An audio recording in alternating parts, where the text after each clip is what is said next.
Charge है और electric field है, विद्युत आवेश और विद्युत क्षेत्र है। यह ना जी ध्यान से देखिए बोर्ड पे, जैसे विद्युत आवेश के बारे में पूरा जानना है, ठीक है। विद्युत आवेश से ही विद्युत क्षेत्र आता है। पहले इसका पूरा बायोडाटा समझ लीजिए और इसमें जो वीवीआई है उसको बता देंगे। उसके बाद जो है ना दूसरा चैप्टर में मतलब दूसरा भाग में जाएंगे, विद्युत क्षेत्र में जाएंगे, ठीक है। सबसे पहले समझिए पूरा ये जो है आवेश में क्या आता है। कोई अगर सपोज दैट मान लीजिए आवेश है क्या, क्या है आवेश, किसी को पता है तो बोलिए। धारा और समय के तुरंत आप लोग भी बोल सकते हैं, जानते हैं तो देखिए उसे छोड़ दीजिए। पहले इस टाइप से जानिए, जैसे भौतिक की भाषा का जिसमें क्या होता है, स्थिर आवेश के बारे में अध्ययन होता है। स्थिर आवेश के बारे में यूनिट के आधार पर जाइएगा तो चैप्टर का क्या नाम है, इलेक्ट्रोस्टैटिक। ELECTROSTATIC होता है। इलेक्ट्रो क्या होता है, स्टैटिक। फर्स्ट इलेक्ट्रोस्टैटिक आता है, ठीक है। फर्स्ट यूनिट में क्या आता है, फर्स्ट एनसीईआरटी के आधार पर जाइएगा ना तो फर्स्ट यूनिट में आपका यही आएगा, ठीक है। तो इलेक्ट्रोस्टैटिक आता है। तो इलेक्ट्रो मतलब क्या होता है, ELECTRO। इलेक्ट्रो मतलब क्या होता है जी, विद्युत होता है। क्या होता है, विद्युत। और उसके बाद स्टैटिक मतलब क्या होता है, STATIC। स्टैटिक मतलब क्या होता है, स्थिर होता है, ठीक है, स्थिर होता है। इसमें क्या होता है, स्थिर आवेश के बारे में अध्ययन होता है। समझ में आ गया, आवेश क्या है इस टाइप से लिख सकते हैं। इसमें भौतिक की भाषा का जिसमें क्या होता है, विद्युत मतलब जो है स्थिर आवेश के बारे में अध्ययन होता है, ठीक है। इलेक्ट्रोस्टैटिक के बारे में अध्ययन होता है, ठीक है।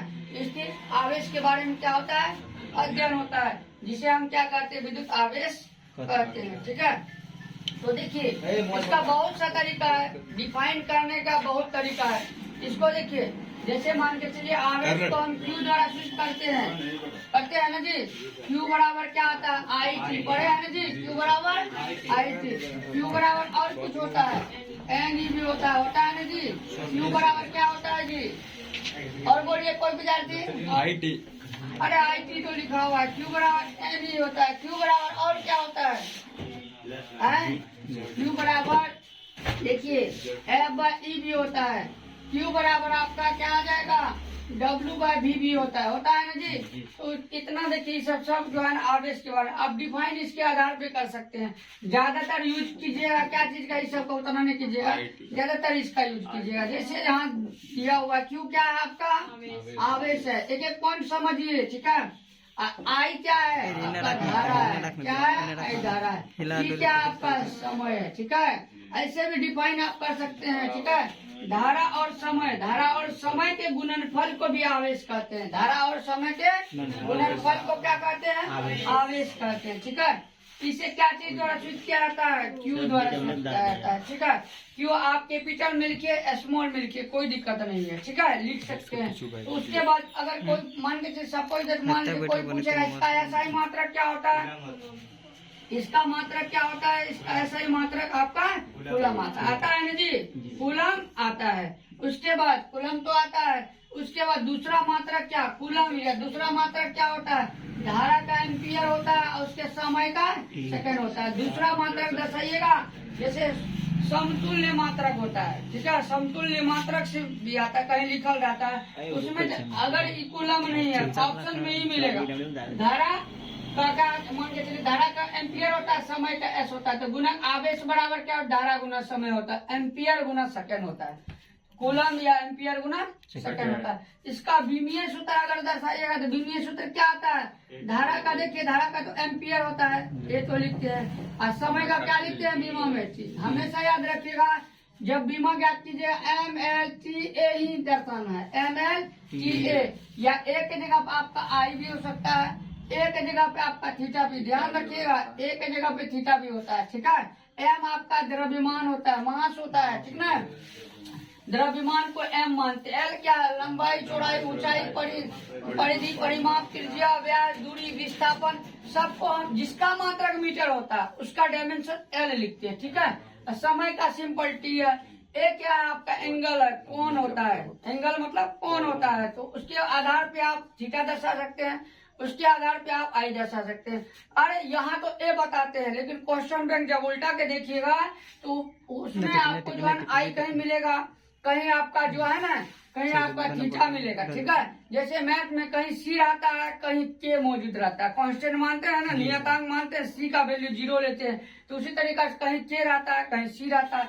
इसी कारण ए के जगह पर आपका थीटा भी रहेगा, या नहीं तो आई भी मौजूद रहेगा, ठीक है। इस टाइप से आप डिफाइन कर सकते हैं, ठीक है। कोई दिक्कत है इसमें? तो अब चलिए, अब आवेश को कितने भागों में बांटा गया है, लिखिए। 2 भागों में बांटा गया है। पहला क्या आता है जी? पहला देखिए धन आवेश क्या होता है, दूसरा ऋण आवेश होता है। पहला देखिए इंग्लिश में पॉजिटिव चार्ज होता है, दूसरा निगेटिव चार्ज होता है, ठीक है। कोई चार्ज पूछेगा, बहुत विद्यार्थी सबको तो याद है चार्ज कितने भागों में बांटा गया। चार्ज को 2 भागों, पॉजिटिव और निगेटिव होता है। तो पॉजिटिव चार्ज क्या है बताइए? वैसा पदार्थ जो क्या करता है, इलेक्ट्रॉन को त्याग करता है। काहे इलेक्ट्रॉन को त्याग करेगा? हमेशा ध्यान में रखिएगा, इलेक्ट्रॉन ऋण आवेशित करना है। इसी कारण धन आवेश क्या करेगा? ऋण आवेश को त्याग करेगा, ठीक है। वैसा पदार्थ जो क्या करता है, इलेक्ट्रॉन को त्याग करता हो, वो क्या हो जाता है? धन आवेशित हो जाता है, ठीक है। अब इसमें आइएगा, वैसा पदार्थ जो इलेक्ट्रॉन को क्या करता है जी? इलेक्ट्रॉन को ग्रहण करता है। काहे तो ये भी ऋण आवेशित करना है और वो भी ऋण आवेशित है, तो क्या करेगा? ग्रहण नहीं करेगा जी। वैसा पदार्थ जो इलेक्ट्रॉन को ग्रहण करता है वो क्या हो जाता है? आपका क्या हो जाता है? ऋण आवेशित कण हो जाता है, ठीक है। इसी में आपका जो है ना विद्युत घर्षण आता है, घर्षण आता है। तो जैसे मन के चलिए चार्ज में आता है घर्षण, तो कोई विद्युत घर्षण पूछेगा तब क्या बताइएगा? घर्षण द्वारा जो आवेश उत्पन्न होता है या चार्ज उत्पन्न होता है वो आपका क्या कहलाता है? वो आपका विद्युत घर्षण कहलाता है, ठीक है। जैसे मान के चलिए तेल लगा हुआ बाल में जब कंघी मारते हैं तो उसमें आकर्षण गुण उत्पन्न होता है। तेल लगा हुआ बाल में जब कंघी मारते हैं तो उसमें क्या होता है? आकर्षण गुण उत्पन्न होता है, जो छोटे छोटे कणों को अपने ओर क्या करता है? खींच लेता है, आकर्षित कर लेता है। यह किसके कारण होता है जी? घर्षण के कारण होता है ना जी, घर्षण के कारण होता है। फिर उसके बाद उसी से आपका जो है ना, जैसे विद्युत का इलेक्ट्रॉन, जैसे मान के चलिए आधुनिक सिद्धांत आता है, इलेक्ट्रॉन का आधुनिक सिद्धांत आता है। इलेक्ट्रॉन का आधुनिक सिद्धांत के अनुसार क्या होता है? प्रत्येक पदार्थ क्या चीज से बना होता है जी? परमाणु या अणु से बना होता है। थोड़ा ध्यान दीजिएगा बोर्ड पे, ठीक है, पूरा पॉइंट समझना है। परमाणु या अणु से बना होता है। जैसे मान के चलिए सपोज मान लीजिए ई गोला है, क्या है? ई गोला है। गोला में क्या होता है जी? ई गोला हमेशा याद रखिएगा। जैसे इलेक्ट्रॉन के आधुनिक सिद्धांत के अनुसार प्रत्येक पदार्थ क्या चीज से? परमाणु या अणु से बना होता है, ठीक है। तो ये क्या चीज से बना है? परमाणु या अणु से बना है। जिसके केंद्र में क्या होता है? नाभिक होता है। इसके केंद्र में क्या है? नाभिक होता है। नाभिक के केंद्र में क्या है?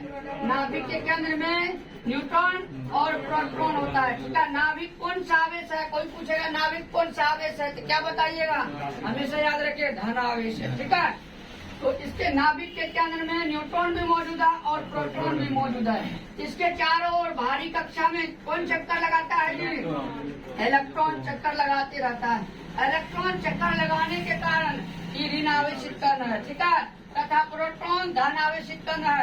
जबकि उसके बाद न्यूट्रॉन कोई आवेश नहीं मौजूद रहता है, उदासीन कण हो गया। इसको एक तरीका अनावेशित बोलते हैं। अगर मान के चलिए अनावेशित क्या है तब क्या बताइएगा? जिसमें कोई चार्ज मौजूद नहीं है, कोई आवेश मौजूद नहीं हो, उसे अनावेशित या उदासीन कण बोलते हैं, ठीक है। इस टाइप से अब मान के चलिए इसमें इलेक्ट्रॉन का चार्ज कितना होता है? -1.6 × 10⁻⁻19 कूलम होता है ना जी। फिर इसका मास क्या आता है? मास मतलब द्रव्यमान होता है। इसका मास भी आता है 9.1 × 10⁻³ कितना? -31 kg आता है, ठीक है। फिर चलिए